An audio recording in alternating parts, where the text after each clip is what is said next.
Several years ago, as I cruised along a familiar road, I noticed a hitchhiker standing by the side, thumb outstretched in search of a ride. Intrigued by the prospect of offering a helping hand, I pulled over and rolled down my window, extending a friendly greeting. The man appeared reserved but expressed his destination as a nearby town. Without hesitation, I invited him to join me on the journey. As we embarked on our shared road trip, our initial conversation revolved around lighthearted topics like weather and music, establishing a casual rapport. However, gradually, the atmosphere took an unexpected turn. The hitchhiker, whom I now knew as Max, began to divulge unsettling thoughts. Probing the depths of human nature, he questioned the notion of goodness and the self-deception that shrouds our true selves. Caught off guard by the sudden shift, I attempted to steer the conversation toward the potential for personal growth and transformation. Max, however, fixed me with a piercing gaze and revealed a chilling truth. He had no intention of changing. His ominous declaration, accompanied by a shift in his demeanor, left me on edge. It was clear that our interaction had taken an unsettling turn. Moments later, the realization struck me that Max was intentionally pushing boundaries and testing my reaction. In a menacing display, he produced a large knife, adding an element of danger to the already tense situation. Panic surged through me, but I knew I had to remain composed and think quickly to ensure my safety. Summoning my wits, I realized that my car was running low on fuel, an unforeseen circumstance that could offer an opportunity for escape. With caution, I informed Max that we needed to find a nearby gas station to refuel. Despite the precariousness of the situation, I managed to maintain a semblance of control and handed him my debit card, allowing him to complete the transaction while carefully monitoring his every move. As we arrived at a nearby gas station, my mind raced with possibilities for escape. I noticed a group of high school or college-age students disembarking from a coach bus that had pulled into the parking lot. This fortuitous distraction offered me a fleeting chance to break free from Max's grasp. Seizing the moment, I discreetly slipped out of the car and merged with the boisterous group of students, masking my presence within their lively conversation. With the adrenaline coursing through my veins, I maintained a brisk pace, my eyes never straying far from the gas station and Max pumping fuel on the opposite side of the vehicle. Suddenly, a scream erupted from Max. Realizing my escape, I hastened my steps, quickly entering the gas station, where I found a flurry of activity. In a stroke of luck, an employee promptly secured the doors, preventing Max from entering the premises. Taking a deep breath, I knew that I had to act swiftly to ensure the safety of myself and others. Urging multiple individuals to contact the police, I provided a vivid description of the man wielding a knife in the parking lot. The employees swiftly responded, locking the doors to safeguard those inside. The police arrived promptly, their presence providing a reassuring sense of security as they coordinated efforts to apprehend the assailant. Regrettably, by the time the authorities arrived, Max had vanished, absconding with my car. Despite their best efforts, he eluded capture, leaving me without closure or the recovery of my vehicle. The harrowing encounter had left an indelible mark on my psyche, serving as a stark reminder of the precariousness of human interactions. Yet, it also underscored the importance of remaining vigilant and trusting one's instincts in the face of danger.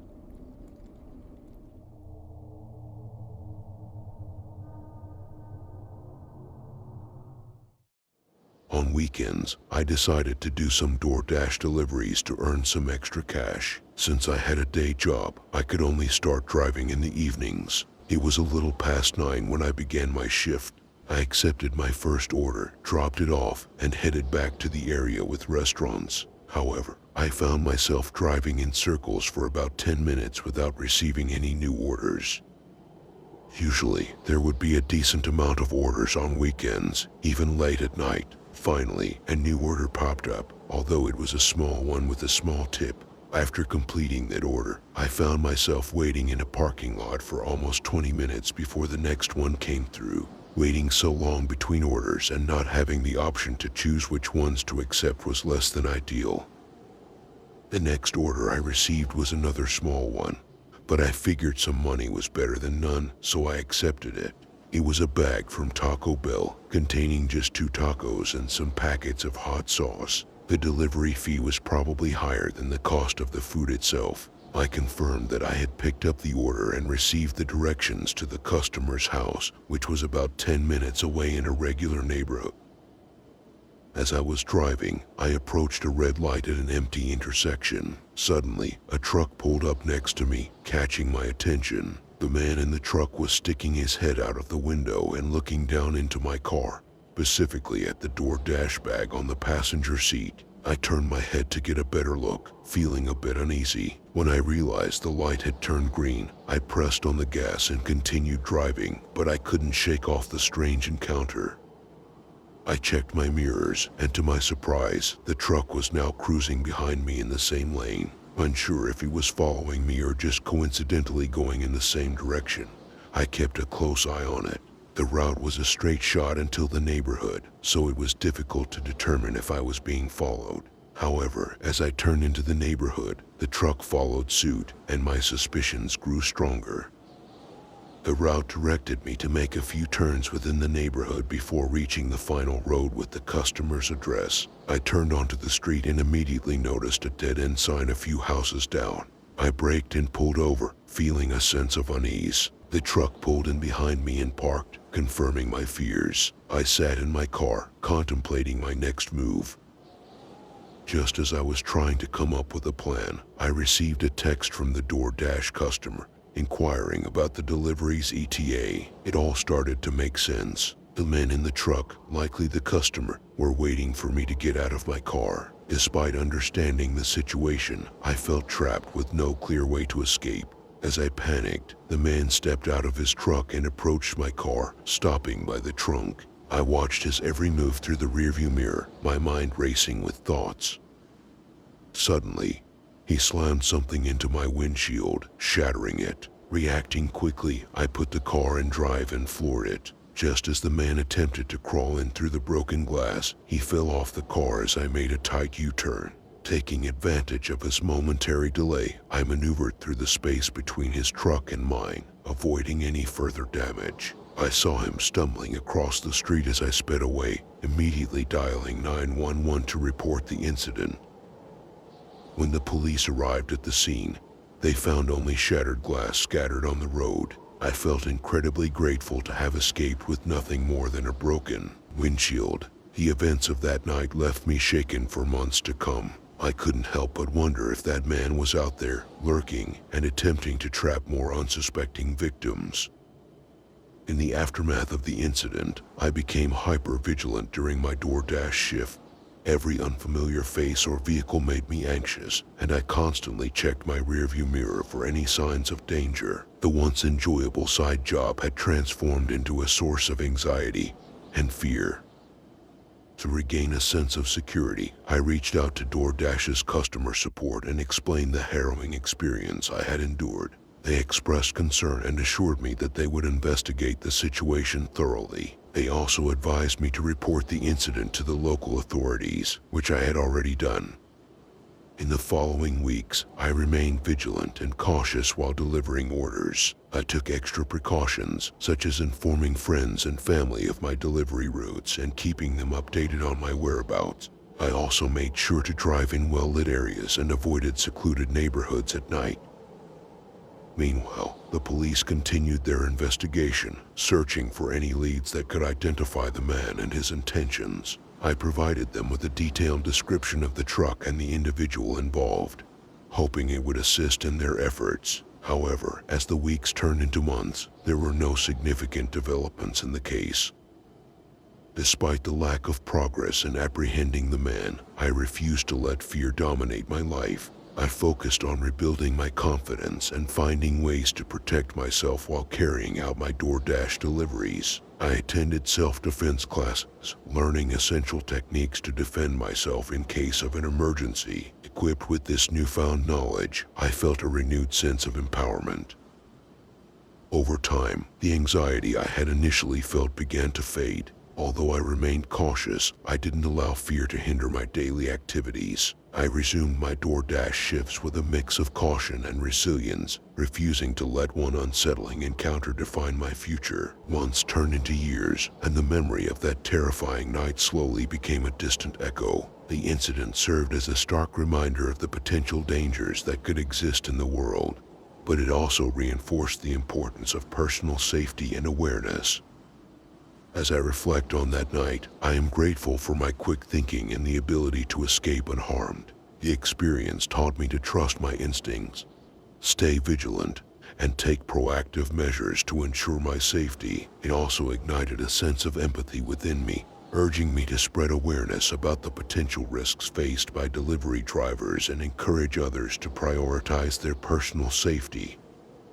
While I may never know the true intentions of the man in the truck, I hope that my report and the efforts of the authorities serve as a deterrent and prevent others from falling victim to his schemes. As for me, I continue to pursue my dreams and navigate through life, always mindful of the lessons I learned on that fateful night, a night that reminded me of the importance of staying vigilant and resilient in the face of adversity.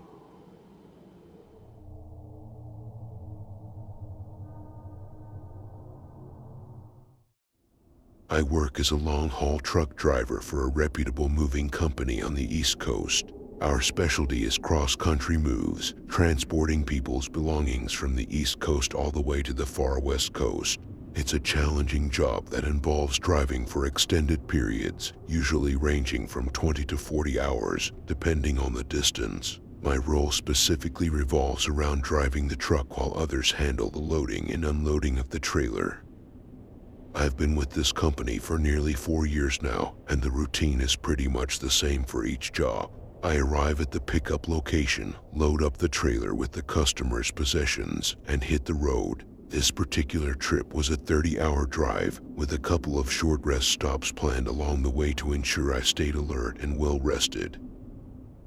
Driving through the Midwest, especially in states like Iowa and Nebraska, can be quite monotonous. The roads seem endless, surrounded by vast stretches of grassy fields. It's the kind of scenery that makes the drive tedious and tiring. As I crossed the border from Iowa into Nebraska, the sun had just set, and I had been on the road for approximately 20 hours.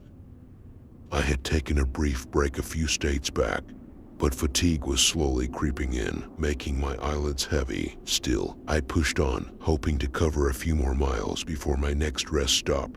However, as I continued down the road, I noticed something peculiar on the side. A car was parked by the shoulder with its headlights on. Given the narrowness of the road, I slowed down cautiously to pass by it.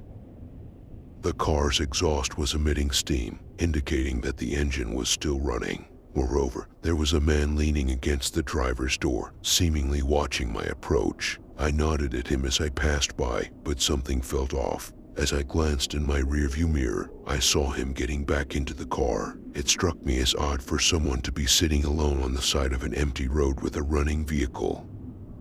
He didn't appear distressed or in need of help. He seemed more like he was waiting for something or someone. I kept checking my mirrors, but the car's headlights faded away behind me. A few minutes later, with my drowsiness somewhat subsiding, I spotted another car up ahead. This time, it was sideways, blocking the middle of the road. As I approached, I noticed another vehicle parked by the side, a large box van. I couldn't be certain of the situation, but a sense of unease washed over me. I cautiously applied the brakes, hoping the obstructing car would move, but it remained stationary, forcing me to come to a complete stop. I was about 20 yards away, and I could now make out multiple men standing alongside the road, with one man positioned in front of the stopped car. I'm not one to miss the obvious, and it became clear to me what was happening. With no better options available, I made a split-second decision and started reversing the truck. The men continued standing there, displaying a chilling sense of confidence. Suddenly, a car appeared behind me, blocking my path in reverse. A man emerged from the car and sprinted toward the back of my trailer. At the same time, the men in front began running toward me as well. In that critical moment, my mind went blank, and my body surged with adrenaline. I floored the gas pedal, hearing a loud pop as the back doors of the trailer swung open. The men in front shouted and attempted to impede my progress, but when they realized I wasn't stopping, they jumped to the side of the road. I rammed into the obstructing car, sending it crashing off the road and reducing it to a mangled wreck. Despite the chaos and the distant sound of gunshots, none of the bullets found their mark. I could hear the sound of cargo tumbling out of the open trailer as I continued driving for the next 5 miles, desperately trying to put distance between myself and the assailants. Eventually, I managed to contact the police and arranged to meet an officer on the road. The aftermath of the incident was an absolute mess. The damaged car I had collided with was left behind, completely totaled and beyond repair. When the police arrived at the scene, they began their investigation. One of the attackers was apprehended, and under interrogation, he provided vital information about the rest of the gang. It turned out that they had targeted this particular move because the homeowners were wealthy, and they planned to ambush me, steal the belongings, and make a swift getaway using their box van. While the exact details of what they intended to do to me after the robbery were never disclosed, it was not hard to imagine that they had no intention of leaving any witnesses behind. It was a chilling revelation that sent shivers down my spine. Following the incident, the police diligently tracked down the remaining members of the gang, and justice was served. They were all apprehended and faced charges for their attempted robbery and potential harm to me. The information they had gathered on the wealthy homeowners was also handed over to the authorities for further investigation. The whole experience left me deeply shaken and more aware of the potential dangers that can lurk even in seemingly safe situations. It served as a wake-up call, prompting me to prioritize my personal safety while on the road. I took some time off to recover from the ordeal and reflect on my future as a truck driver. Eventually, I decided to return to my profession, but with a newfound sense of caution and heightened awareness. I made it a priority to thoroughly screen my routes, stay vigilant, and avoid driving during late-night hours in remote areas. Additionally, I installed extra security measures in my truck to ensure my own safety and the protection of the cargo. Although the incident was harrowing, it also underscored the importance of the work carried out by law enforcement officers. Their swift response and diligent efforts in tracking down the culprits ensured that justice was served and prevented any further harm. As I resumed my truck driving career, I couldn't help but be grateful for the lessons learned from that fateful night. It served as a constant reminder that safety should never be taken for granted and that it's crucial to remain vigilant even in the most routine tasks. Moving forward, I continued to navigate the roads with a renewed sense of purpose and an unwavering commitment to my own well-being.